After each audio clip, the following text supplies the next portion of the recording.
হ্যাঁ বন্ধুরা, তোমরা কেমন আছো? আশা করছি ভালো আছি। দেখো, আমি আজকে মটন কিনে নিয়ে এসেছি। মটন গুলোকে ভালো করে দেখে নিতে হবে লোম আছে কিনা। দেখো, আমি পটেটো কুচি দিয়েছি, টমেটো কুচি, ক্যাপসিকাম কুচি ও কিছু পেঁপে কেটে রেখে দিয়েছি। তেল দিলাম কড়াতে, কড়াতে তেল দিয়ে আলুগুলোকে একটা একটা করে ছেড়ে দেবো, ছেড়ে দিয়ে ভেজে নেব। একটা পর একটা আলু দিতে যাচ্ছি। তো ওর মধ্যে কিছুটা হলুদ দিলাম যাতে কালারটা খুব সুন্দর আসে। কালারটা সুন্দর আসার পর যেন দেখতে খুব ভালো লাগে, তাই আমি দিয়ে দিলাম। দেখো বন্ধুরা, আমি আলুগুলোকে ভেজে তুলে নিলাম। সবগুলো কত সুন্দর লাল হয়েছে, দেখতেও ভালো লাগছে। এবার আমি দেখো কিছু গরম মরিচ দিয়ে দিলাম, মানে গোটা মশলা দিয়ে দিলাম। আহ পেঁয়াজ গুলোকে দিয়ে দিলাম, নাড়তে থাকবো এবার আমি কিছুক্ষণ, যতক্ষণ না ব্রাউন কালার না আসে। আমি নুন দিয়ে দিলাম যাতে পেঁয়াজটা নরম হয়। ক্যাপসিকাম দিয়ে দিলাম, ক্যাপসিকামটা ওর সাথে একটু ভাজা ভাজা হয়ে যাবে। দেখো হালকা ব্রাউন কালার চলে এসেছে। তো নাড়তেই থাকবো আমি কিছুক্ষণ ছাড়া ছাড়া। টমেটো দিয়ে দিলাম, আবার নুন দিয়ে দেবো আমি। নুন দিলে টমেটো যাতে নরম হয়ে যায়। নুনটা একটু বেশি পরিমাণে একেবারে দিয়ে দিলাম, যাতে তোমরা স্বাদ অনুযায়ী দিয়ে দিও। আমি এবার কিছু কাঁচা লঙ্কা দিয়ে দিলাম। কাঁচা লঙ্কা গুলোকে নাড়তে, আমি কাঁচা লঙ্কা তরকারি খেতে খুবই ভালোবাসি, তাই কাঁচা লঙ্কা দিয়ে রান্না করি। আমরা গুঁড়ো লঙ্কা তরকারি খাই না। আমি রসুন বাটা দিয়ে দিলাম। তো এবার দিয়ে দিলাম আদা বাটা। যখনই মানে মটন করবে তখনই তোমরা রসুন বাটাটা কম দেবে, আদা বাটাটা বেশি দেবে। আদার পরিমাণটা যতটা ভালো থাকবে মানে বেশি থাকবে, ততটা মাংসটা খেতে খুবই সুন্দর লাগবে। এবার আমি কাশ্মীরি লঙ্কা গুঁড়ো দিয়ে দিলাম। আমি আর এখানে গুঁড়ো লঙ্কা অ্যাড করব না আমি, যেহেতু আমি কাঁচা লঙ্কা দিয়ে দিয়েছি, সেহেতু এখানে গুঁড়ো লঙ্কা অ্যাড করবো না। এটা আমি ঢাকা দিয়ে রাখবো। তার আগে আমি হলুদ দিয়ে দিলাম, হলুদ দিয়ে নাড়তে থাকলাম। কিছুক্ষণ নাড়তে দেখো, একটু পানি না দিলে তলায় লেগে যাবে, তাই আমি একটু পানি দিয়ে দিলাম। এবার আমি এটাকে চাপা দিয়ে দিলাম। কিছুক্ষণ ঢাকা দিয়ে রাখার পর দেখো আমি আবার নাড়তে থাকলাম। নাড়ার পরে আবার দেখো তেল কি সুন্দর বেরিয়ে আসছে। যখনই দেখবে মশলার গায়ে দিয়ে তেল বেরিয়ে আসছে, তখন দেখবে এটা কষা হয়ে গেছে। এবার আমি এর মধ্যে অনেকটা কষা হয়ে এসছে, তো এর মধ্যে আমি কিছুটা মাংস এবার দিয়ে দিলাম। মাংসগুলোকে আমি নাড়তে থাকবো।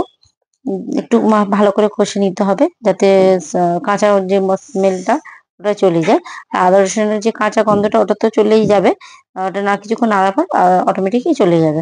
দেখবে তখন নাড়তে নাড়তে কিছুটা তেল ছেড়ে ছেড়ে যাবে, তখন জানবে মশলাটা ভালো করে কষা হয়ে গেছে এবং মাংসটা ভালো করে কষা হয়েছে। তোমরা দেখতে থাকো, কিছুক্ষণ চাপা দিয়ে দিয়ে কষলে জিনিসটা আরো সুন্দর হয়। আঁচটা একটু লো ফ্লেমে করে দেবে। লো ফ্লেমে করে দিলে জিনিসটা খুবই সুন্দর হবে। জিনিসটা ভালো সিদ্ধ হবে। আর তার মশলা পুড়েও যাবে না, খুব ভালোভাবে জিনিসটা উম তৈরি হবে। তো দেখো মশলার তেল ছেড়ে গেছে, আমি দেখিয়ে দিলাম। তার মানে আমার এটা কষা হয়ে গেছে। অলরেডি আমার এটা রেডি হয়ে গেছে। এবার আমি এটাকে প্রেসার কুকারে দেবো, দিলে জিনিসটা ভালো করে সিদ্ধ হবে। এবার আমি নামিয়ে নেবো। একটু কিছু নাড়াচাড়া করে নিয়ে নামিয়ে নেবো। একটু পানি দিতে হবে, যেহেতু লেগে ধরেছে তা সেহেতু আমি পানি দিয়ে দিলাম।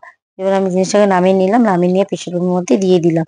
একটু কড়ার মধ্যে পানি দেবো, যেটা একটু লেগে ধরেছে ওর মধ্যে দিয়ে দেবো পানি। আর তার আগে আমি কিছুটা আলু আর পেঁপে কেটে রেখেছিলাম, আলু পেঁপে দিয়ে দিলাম।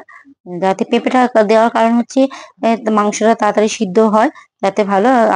পরিমাণ মতো তোমরা জল দিয়ে দেবে।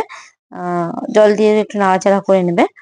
আর পরিমাণ মতন নুনটা দিয়ে দেবে স্বাদ অনুযায়ী। তোমরা যদি গুঁড়ো লঙ্কা খেতে ভালোবাসো গুঁড়ো লঙ্কাও দিতে পারো, কিন্তু কাঁচা লঙ্কা দিয়ে তৈরি রান্নাটা করলে খুব সুন্দর লাগবে। এখানে আমি 4-5টা সিটি দেবো। সিটি দেওয়ার পরে দেখবো কেমন হয়েছে। দেখো আমার 4-5টা সিটি দেওয়ার পরে দেখো মাংসটা কত সুন্দর কালার এসেছে, কত সুন্দর দেখতে লাগছে। কালারটা সুন্দরই লাগছে। পেঁপে গুলোকে দেখে মনে হচ্ছে খুবই ভালো সিদ্ধ হয়ে গেছে, নরম। এত সুন্দর হয়েছে। গরম মশলাগুলো আমি দিয়ে দিলাম। গরম মশলা দিয়ে দিয়ে আমি একটু নাড়াচাড়া করে নিলাম।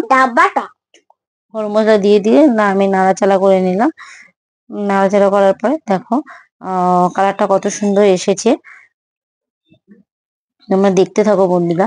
এমন ভাবে যদি মটন করো তোমরা, খুবই সুন্দর খেতে লাগবে। আমার তো খুবই ভালো লাগে এরকম ভাবে করতে।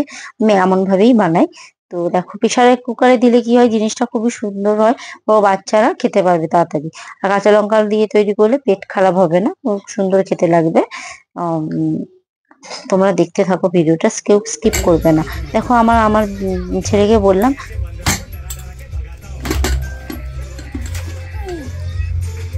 বলো বলো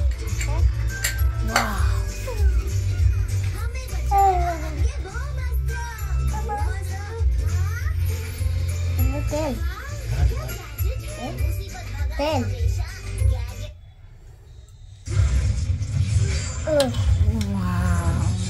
देखी तो पेपर दिया नहीं तो তোলো, তোমার জন্য তোলো, পাতে তোলো।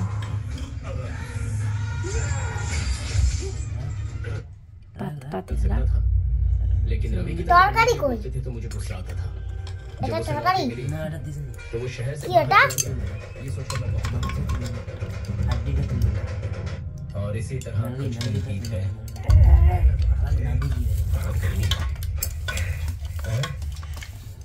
अरे बाप रे जीजा जी घर की परीक्षा হাঁটি দিলা কেন হাই বলো, হাই হাই বলো, হাই বলো, হাই বলো। হাই पैसों में से अगर आप मुझे कुछ वापस कर देंगे तो हम लोग कहाँ जाकर कर्जा चुका देंगे। नहीं तो इन्हें देखिए, एक मासूम बच्चों को देखिए, पूरी फैमिली को लेकर ट्रेन के नीचे लेटना पड़ा है।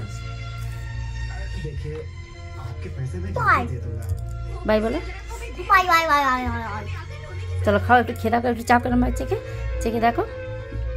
নাও টেস্ট